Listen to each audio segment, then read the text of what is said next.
Core values of Fluor are not just a list on the wall, but they are institutionalized. For example, safety is something we not only talk about, but we live it.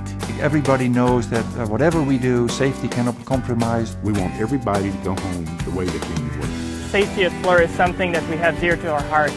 The safety at Fluor is unparalleled, and you see it throughout all of our offices and our sites. And at Fluor, safety is built into our culture. I had an opportunity early in my career to work in China. In the mid-1980s, there were very, very few Westerners in China at the time. We were doing a project for Kodak in Fujian province.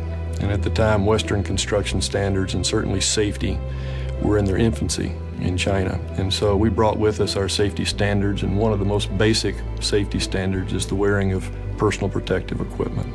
That includes hard hats, not wearing sandals at work, and so we brought work boots with us and hard hats and other personal protective equipment at the time. And I remember looking out across the workforce, and one of the things you would never think about, the individuals working for us have never had to lace up a pair of shoes before. So one morning I had the privilege of giving a class to 250 workers in how to lace up their boots. And I was a recent graduate.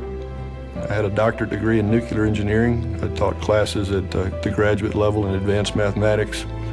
And I was having the chance to teach 250 workers how to lace up their boots in the day. And to this day, when you look back on it, I got to think that one class in tying your shoes probably led to more good than all the differential equations that I ever taught.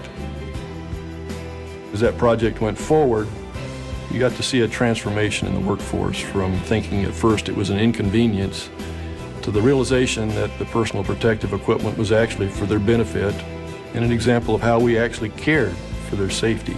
And you had a heck of a sense of pride when you looked out and saw that transformation. When you look at your pride in finishing a project, it's not one-dimensional. You don't finish a crossword puzzle and you're proud of it because you misspelled two of the words. Safety is just one other aspect of measuring the quality of the work we do.